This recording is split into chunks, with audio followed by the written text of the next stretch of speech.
Okay, next figure it out आ गया। ये पेज 23 पे गिवन है। फर्स्ट क्वेश्चन है, fold a rectangular sheet of paper then draw a line along the fold created.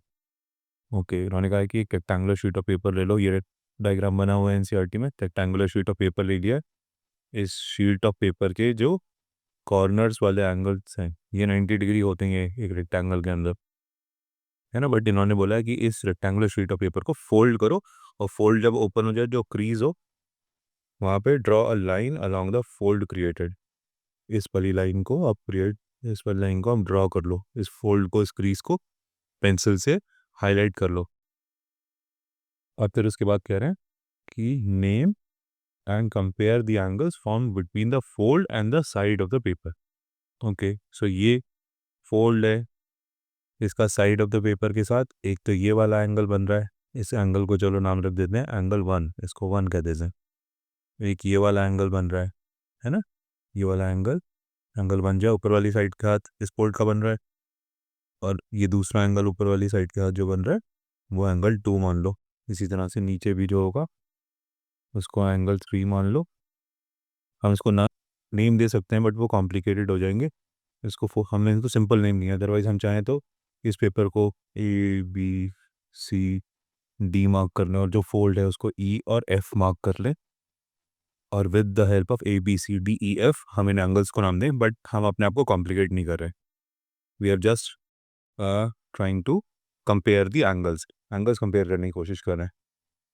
अभी कह रहे हैं make different angles by folding a rectangular sheet of paper and compare the angles, which is the largest and smallest angle you make. उन्होंने बोला इस तरह से जैसे आपने ये वाला फोल्ड बनाया है, फर्स्ट वाली फिगर में ये फोल्ड बनाया है, इसी तरह से अलग अलग तरह से फोल्ड करोगे तो इन एंगल्स को कंपेयर करके बताओ, ये 1 और 2 जो एंगल्स बन रहे हैं with the side of the paper.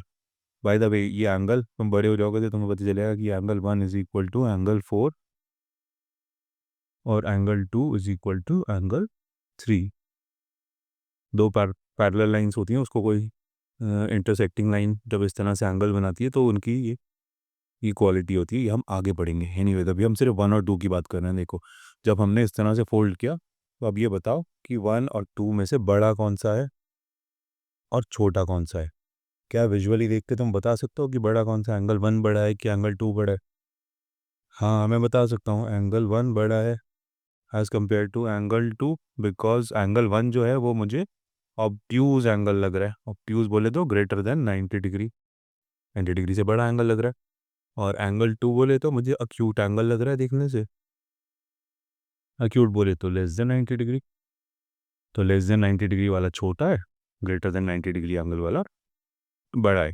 ये 1 एंड 2 इस फिगर में अक्यूट एंड ऑब्ट्यूज, इस फिगर में 1 बड़ा है 2 छोटा है ना। अब इसी तरह से अगर आप डिफरेंट तरीके से फोल्ड करोगे पेपर को तो अपनी इस एंगल्स के बीच में रिलेशन बताओ। तो देखो, इसके बाद जो मैंने एक ये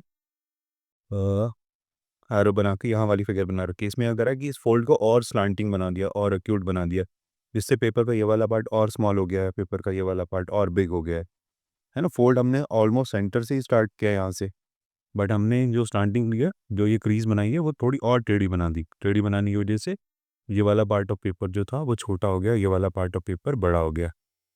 ठीक है, तो अब भी ये एंगल्स इस तरह से बन रहे हैं।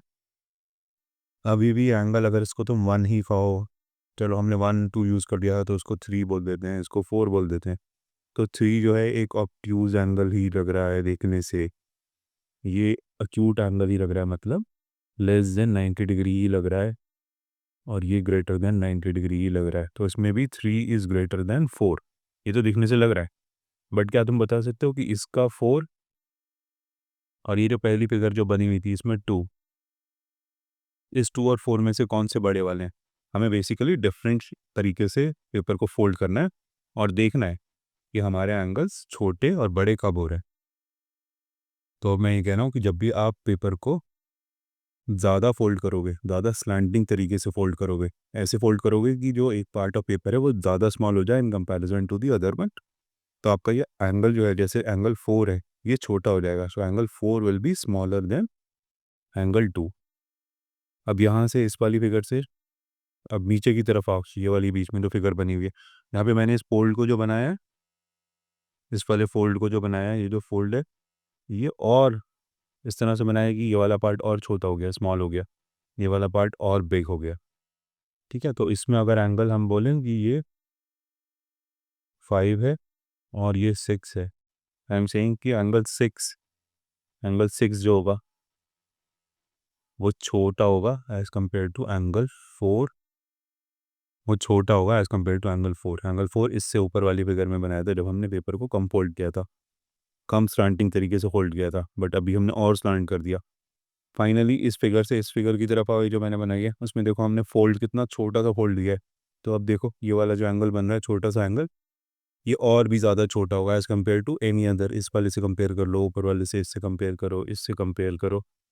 सो आई होप तुम्हें कंपैरिजन करके एंगल का समझ में आया होगा कि जितना ज़्यादा हम स्लांटिंग, जितना ज़्यादा ओब्लीक, जितना ज़्यादा हम टेढ़ा फोल्ड कर रहे हैं पेपर को, उसी तरह से हम जो अपना स्मॉलर एंगल जो बन रहा है वो छोटा छोटा छोटा होता जा रहा है और ज़्यादा छोटा होता जा रहा है।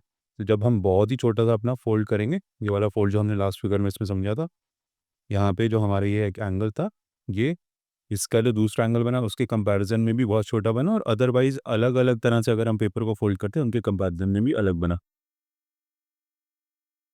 नेक्स्ट क्वेश्चन देखते हैं। देखो इसमें है each case determine which angle is greater and why. Okay, इन्होंने एक फिगर बना रखी है और इसमें पूछा है, चलो फिगर को देखो तुम लोग, मैं बढ़ता हूँ। देखो अ, इसमें से बताना है in each case determine which angle is greater, कौन सा एंगल बड़ा है। अब एंगल्स की तरफ देखो, एंगल ए ओ बी बड़ा है या एंगल एक्स ओ वाई बड़ा है। ठीक है, ए ओ बी देखो ये वाला एंगल है ए ओ बी, बी को हमने आगे एक्सटेंड कर दिया। So this angle is A O B. और एक्स ओ वाई बोलें तो एक्स ओ वाई। तो ये हमें देख के पता चल रहा है कि जो एक्स ओ वाई है, जो सेकंड हमने पर्पल कलर से ड्रॉ करा है, वो एक छोटा सा पार्ट है ए ओ बी का। तो इसमें कौन सा एंगल बड़ा है, A O B, bigger one. First one में कौन सा है, एंगल ए ओ बी। ठीक है, अब नेक्स्ट वाले को देखो, नेक्स्ट वाले में कौन सा एंगल बड़ा है। तुम दोबारा से, चलो मैं इसको रब कर रहा हूँ जो मैंने फिगर सुनाई है। अब आप दोबारा से फिगर की तरफ देखो और बताओ कि एंगल ए ओ बी बड़ा है या एंगल एक्स ओ बी बड़ा है। एंगल ए ओ बी बड़ा है, अगेन वही पहला वाला एंगल, या फिर angle X O B, X O B बड़ा है, उसको आगे एक्सटेंड कर रहे हैं। हमें इसको देख के लग रहा है कि एक्स ओ बी जो सेकंड वाला एंगल है वो पार्ट है ए ओ बी का, फर्स्ट एंगल का। तो फर्स्ट एंगल ही इसमें बड़ा है, ए ओ बी ही बड़ा है। विजुअली हमें नज़र आ रहा है कि एंगल ए ओ बी ही बड़ा एंगल है as compared to angle X O B. Third वाला देखो, फिर से फिगर की तरफ देखो, फिर से फिगर की तरफ देखो और बताओ कि एंगल एक्स ओ बी बड़ा है या एक्स ओ सी बड़ा है। एक्स ओ बी बड़ा है या एक्स ओ सी बड़ा है। तो मैं ये कहूँगा कि एक्स ओ बी तो ये है और एक्स ओ सी ये है, बिकॉज ये सेम ही एंगल है। बिकॉज रे ओ बी जो है वो सेम है एज रे ओ सी, एक ही डायरेक्शन में रन कर रहे हैं, है ना, इनका पॉइंट ऑफ ओरिजिन एक ही है। तो ये दोनों रेज बराबर हैं, बिकॉज ओ बी और ओ सी के डायरेक्शन में कोई फ़र्क नहीं पड़ रहा। तो एंगल एक्स ओ बी और एक्स ओ सी दोनों सेम ही एंगल है। ये रेस पे जस्ट बीच में एक पॉइंट आ गया बी, तो उसकी वजह से कंफ्यूज करने की कोशिश कर रहे हैं। सो थर्ड वाले का पार्ट बन गया, थर्ड वाले पार्ट का आंसर बन गया कि they are both the same, ये दोनों सेम ही एंगल्स हैं। बिकॉज ओ बी जो है और ओ सी जो है वो एक ही डायरेक्शन में रन कर रहे हैं, उनका सेम ही इंक्लिनेशन है, सेम ही लाइन्स हैं, सेम ही रेज है। नेक्स्ट क्वेश्चन देखो, which angle is greater greater X O Y और A O B, give reason. एक बार डायग्राम की तरफ देखो और मैं इन एंगल्स को दोबारा से बोलता हूँ। एंगल एक्स ओ वाई बड़ा है या एंगल ए ओ बी बड़ा है। देखो X O Y is this angle, X O Y is this angle and A O B is this angle, A O V is this angle. तो visually देखने से ये येलो और purple वाले angle में आई कैन नॉट टेल कि कौन सा बड़ा है। तो मैं इसके लिए क्या करता हूँ कि मैं बोलता हूँ कि एक्स ओ वाई जो है एंगल, मैं एंगल का साइन ही लिख रहा, सिर्फ नाम लिख रहा हूँ उसका। एक्स ओ वाई जो है can be written as sum of X O A, figure को देखोगे अगर, X O A angle plus angle A O Y, है ना। वो इस वाले एंगल को मैं बीच में यहाँ पे 1 लिख रहा हूँ, इस वाले एंगल को 1 और 2 वाले एंगल को मिलके बन रहा है एक्स ओ वाई एंगल, ठीक है। और जो इन्होंने सेकंड एंगल बोला एंगल ए ओ बी, तो उसको मैं बोल रहा हूँ कि ए ओ बी जो है वो बन रहा है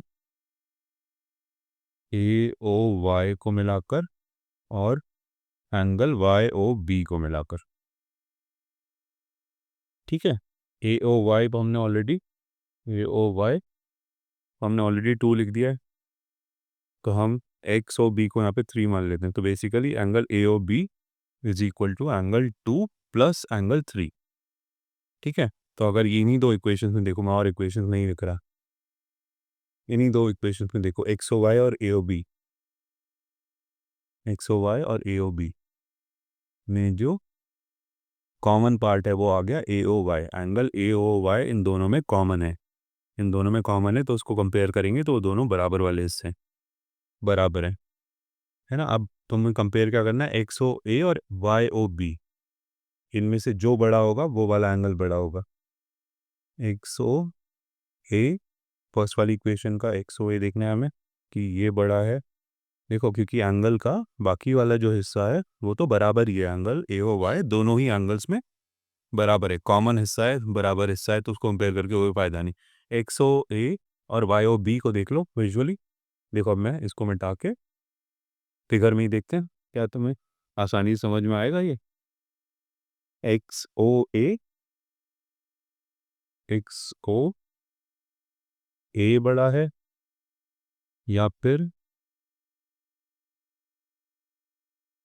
वाई ओ बी बड़ा है, सिर्फ इतनी सी बात रह गई, क्योंकि बीच वाला पार्ट जो था ए ओ वाई वो दोनों में कॉमन है। अब मुझे विजुअली दिख रहा है कि एक्स ओ ए जो है वो बड़ा है, दिस वन इज बिगर, है ना, and Y O B is smaller because the other part of the angle is same, A O Y angle A O Y दोनों में सेम है, बचा हुआ जो हिस्सा है वो बिगर है ना। X O Y angle X O Y जो है वो बिगर है, सो इन दोनों में से कौन सा एंगल बिगर है, angle X O Y, angle X O Y is bigger. क्यों बिगर है, बिकॉज जो कॉमन वाला पार्ट एक्स ओ वाई और ए ओ बी में से निकाल देंगे तो बचा हुआ जो पार्ट बचा है वो हम विजुअली देख सकते हैं, जो डायग्राम में दिख रहा है कि पर्पल वाला एंगल बड़ा है कि येलो वाला बड़ा है, पर्पल वाला बड़ा है, पर्पल वाला part is a part of angle X O Y, first वाला एंगल का, so X O Y is bigger. ये आपका फिगर इट आउट यहाँ पे ख़त्म हो गया है।